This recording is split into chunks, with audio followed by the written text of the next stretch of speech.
Culture appropriation, basically, is when one culture takes from another culture something and doesn't give the... Culture appropriation is when one culture takes from another culture, yet doesn't give proper credit to that culture that it took from. Now that's what the definition of, but how it shows up in the real world is when white people do something that colored people do, and a social justice warrior gets really pissed off and calls it cultural appropriation. Someone had to say it. I'm sorry, someone had to say it. White folk, I got you. The only time I hear about it is when white people try to do something. But I mean, I've done tons of things that other cultures do, and I've never gotten any heat for it. Ever.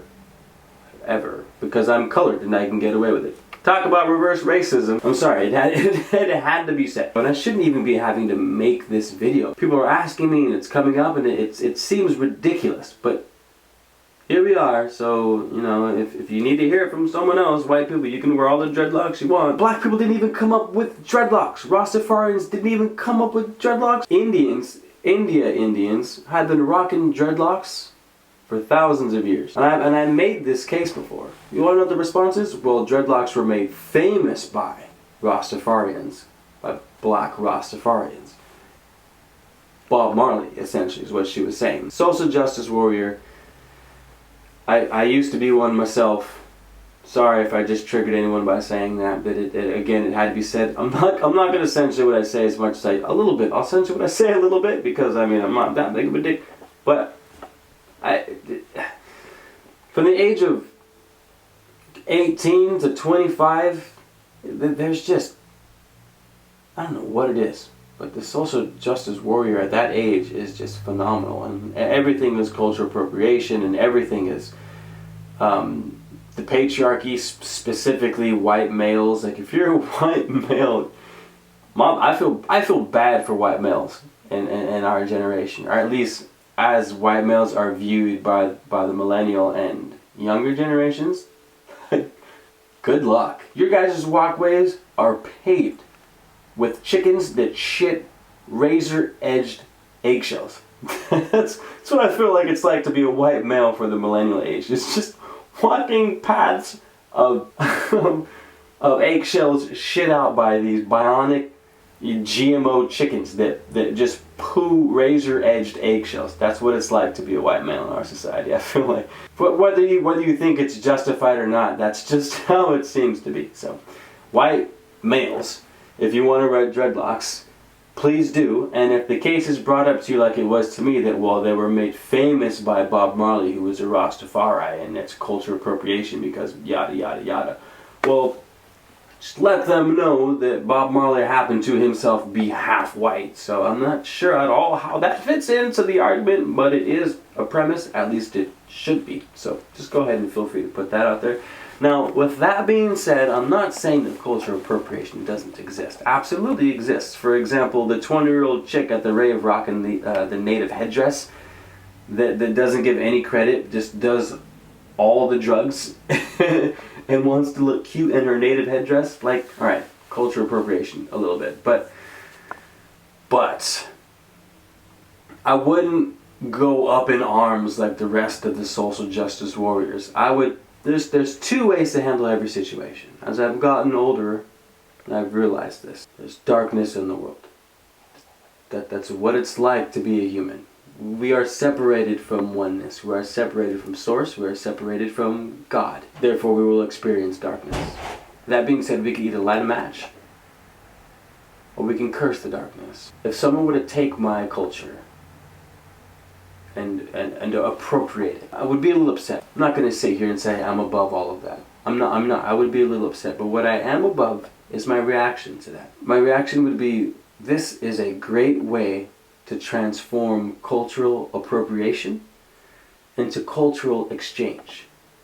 Now, cultural exchange is pretty cut and dry. It's just when two or more cultures exchange ideas. I have this Egyptian candle holder. I just drank coffee this morning from, I think it was from Colombia.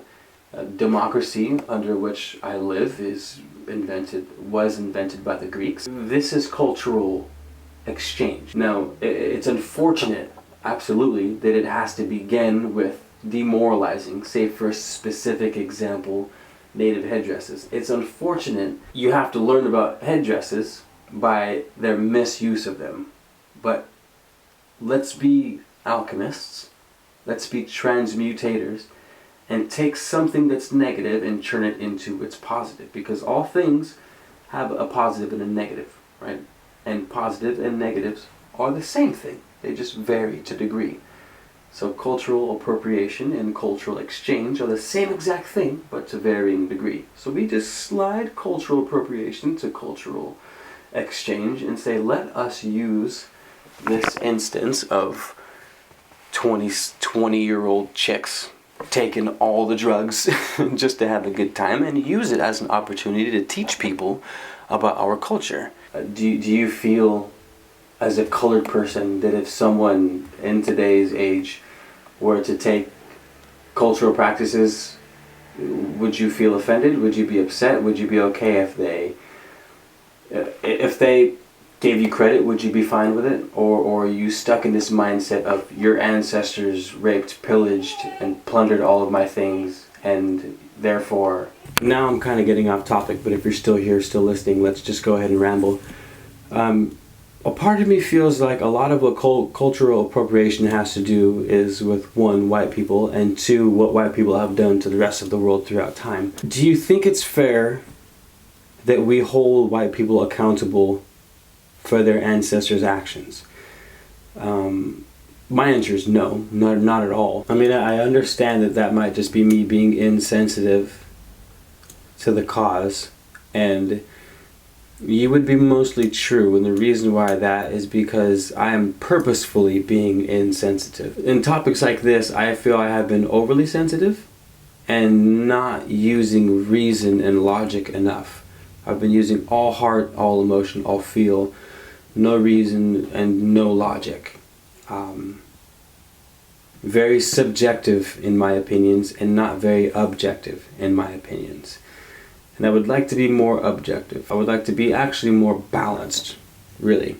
Use both heart and mind in one. What I'm trying to do is not get caught up in the emotion aspect, which is really, the issue is white people have, in the past, through colonizing and slavery and wiping out the indigenous cultures, literally killing them to create the United States of America, at least, that there's a huge emotional tag that comes to that. The reaction is that no one's saying, but that's the underlying issue, is white people have done so much damage. Who are you to now take from these cultures as if nothing ever happened?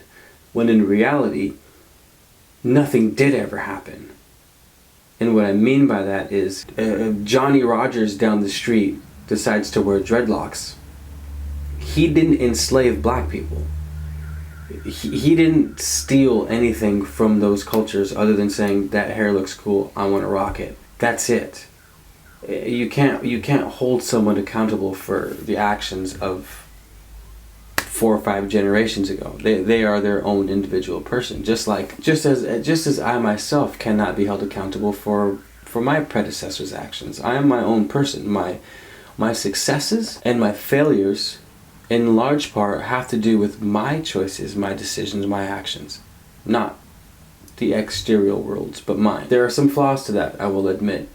And I do understand that where someone begins in life has a lot to do with where they end up in life. But I do also know that it doesn't have everything to do with it. So leave me your feedback. What do you guys think? Like, subscribe, hit the little notification bell right next to the subscribe button. And until next time, check you laters.